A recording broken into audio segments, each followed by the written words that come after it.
The illusion of the average return is exciting.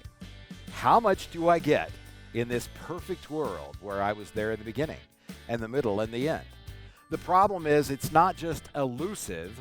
You have to sit through all of those ups and downs in the market. It is an illusion because, quite frankly, on average, very few people can get it done. Rarely does somebody sit there with a static portfolio through the 08-09 crisis, through the pandemic, through what's going on inside of the marketplace in 2022. It's just not natural. Should you? Possibly. Should you make changes? Probably. Should you be able to hold to your guns? Yes. Should you look at average return? Probably not. That is not the right answer unless, of course, you're in preservation. That's what this was about. We're getting ready to head into distribution next. Give us a call at the Financial Enhancement Group at 800-928-4001 or go to yourlifeafterwork.com.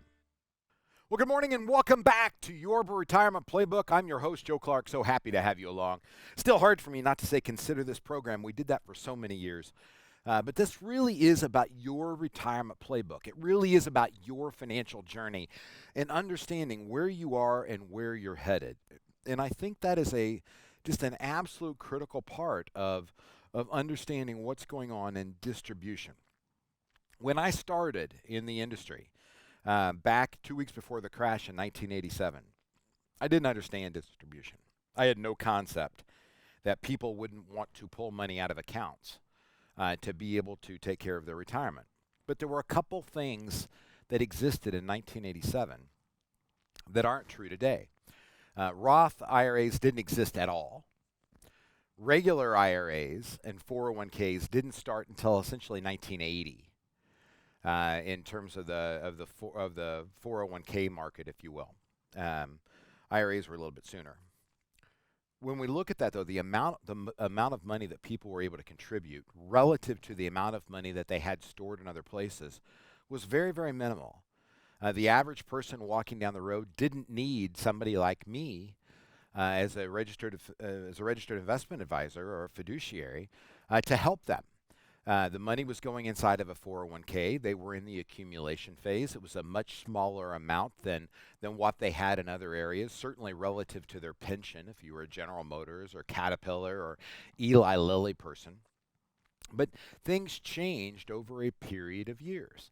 I didn't realize people wouldn't take money out to appreciate their standard of living. Two, I didn't understand the tax planning implication until I got into the mid-90s. In 94 or 95, so over 30 years ago, close to 30 years ago, I didn't understand the implication of what the tax pain would be like when people made the distributions and how Social Security would impact that tax bracket.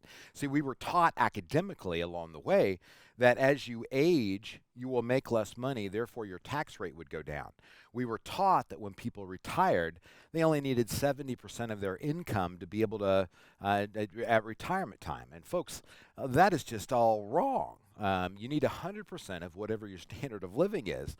And two, for those of you who are listening to the show, my guess is what you've saved and accumulated is probably better than most people's. And you've probably been more attentive to it. It's probably done better. And the reality is you're at a higher tax bracket in many cases, or at least equal to what you worked at, which means that tax diversification is critical.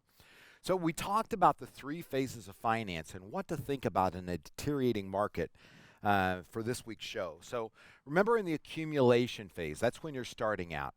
Your objective is twofold: saving the right percentage of your income. The younger you are, the lower the percentage you need to save, and then you just need to stick with it for your entire career. Secondly is building tax diversification. Ideally, 1/3 tax deferred, 1/3 tax free, and 1/3 after tax that you can get to at any and all times. Think about things like weddings. Eventually, you get into the preservation stage, and we talked about this a minute ago, where the only time that preservation actually, or average return, matters is in preservation. But you have to be committed to being there at the beginning, the middle, and the end of the process. And what my experience says, what market history shows, is that very few people make it through all of the ups and downs of the market. You have people who bail out at the bottom continuously, and you have people who put money in the market at the top continuously.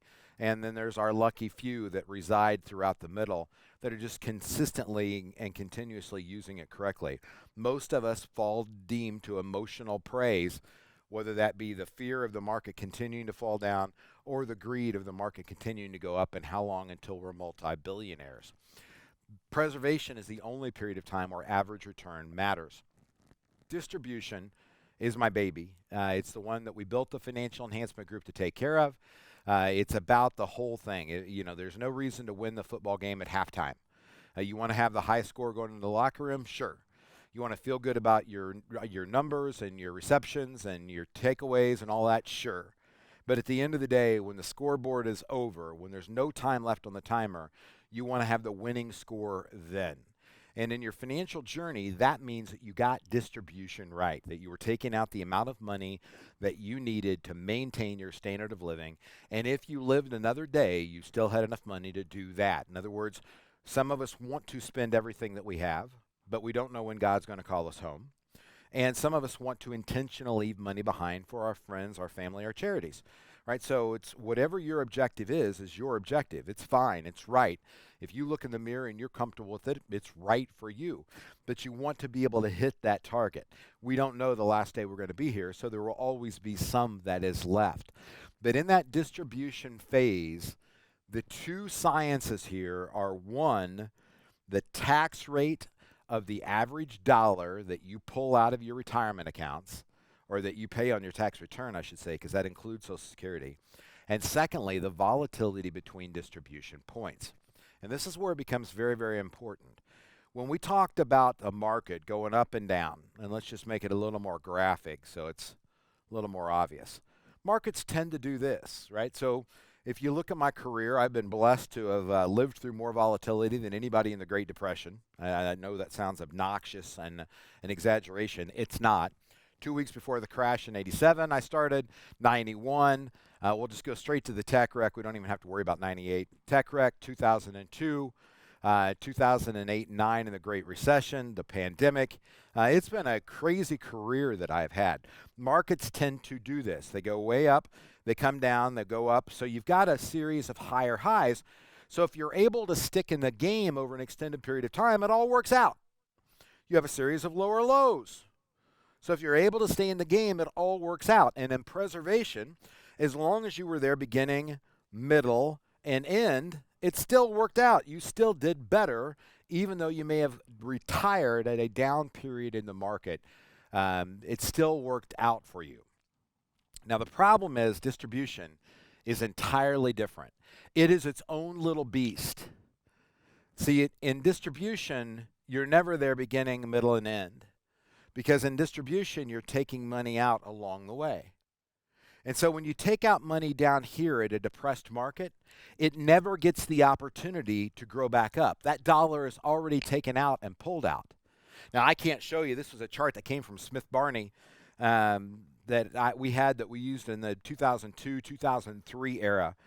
Smith Barney obviously is part of Morgan Stanley now, doesn't even exist anymore as a firm, but when you looked at the chart, what it showed was contributions from 1985, I believe it was, until 2000. And the S&P 500 had an average return. Let's just say it was 10%. I don't remember the numbers. But the illustration was critical. An average return of 10%. And at the end of the period of time, somebody took out a little bit of money. How much money did they have left at the end of the period of time? They were taking out about a 5% withdrawal rate. How much money did they have at the end of the time? And smart people with math would go, okay, well, if the average was 10 and they took out half, they still had a 5% compound rate, da-da-da-da-da-da-da-da. No, the person actually ran out of money in like the 17th year or the 15th year, somewhere in there. Because average return only matters if you're there beginning, middle, and end. In distribution, when you're constantly pulling money out, it never gets the chance to grow. And now we live in one of these markets today where we have a huge problem. We had a run-up, a bull market from 2012 all the way through essentially even the pandemic into 2022. And people were taking out a much larger percentage, in my opinion, and our Director of Financial Planning's opinion, taking out a much larger percentage than they should have because the market has allowed that to occur for so long. And now the new people that are retiring are having novice, again, we talked about competency trust earlier in the show. You're having people who've not been around for an extended period of time, 10 years or more, that are saying, hey, yes, you can take out 5% a year. Look at what the market has averaged. Averages don't matter in distribution. And people are getting punished, and retirements are getting ruined by people that are using these wonderful little reports, putting in wrong assumptions, wrong numbers. Everybody wants to tell the best story they can tell, but the reality is at the end of the day, it is our job to make sure you survive the financial journey. That means I need you to understand that distribution is different. It is different, and be very, very careful when you're dealing with people who don't have a track record inside of that distribution phase. So 4 questions that came from Deborah Falkenberg, one of our associate advisors. She's also a certified financial planner. One is, how is inflation affecting my distributions? Well, by definition, the purchasing power is going down if things are becoming more expensive. So we either need to raise the amount of money you're distributing, or you've got less money to be able to purchase things. So far, in our experience, what we're seeing from our people who are retired, that's not been a big impact so far. It's a frustration, but not a big impact. Should I take my accounts to cash was number 2, and the absolute answer to that is never. You can get out, but remember, if you get out, you've got to do 2 things right. You've got to get back in, and by definition, when you get back in, it's got to feel worse than when you got out. It just doesn't happen, ladies and gentlemen. People who go to cash never get back in. Purchasing power just flat out destroys their life savings over a period of time. Do I need to go back to work was question number 3, and the answer to that, in my opinion, is this is relatively new. I would say no, if you've had a proper diversified allocation strategy, both to investments and to income. That's what we provide people with at the Financial Enhancement Group, to keep you set up for that so that you're in good shape and ready to roll. We look at life in 3-year increments. 2008, 2009, I told people they didn't need to go back to work. You didn't need to change your distribution. Some people did it anyhow, very few, but some did it anyhow. What we ended up seeing at the end of the 2011, 2012 period is there was no reason to go back and do that. Life worked out just as it was supposed to do. Am I going to outlive my money? Well, obviously that depends on how long you live and how much you spend. And everything is a trade-off. It's that Cheesecake Factory menu. It's that you've got the decisions you've got to make. You've got all the choices in the world, but you have to make decisions at the end of the day about which one you're going to go to. You can spend more today, you'll have less later. You can save more today, you'll have more later, in theory. But that's really, really the challenge. You've got to figure it out. That's one of those things we would love to help you with. It's where you really have to focus on standard of living and understanding the numbers, understanding that budget. The fixed budget needs to last forever. In my opinion, the discretionary budget, you can manage a little more.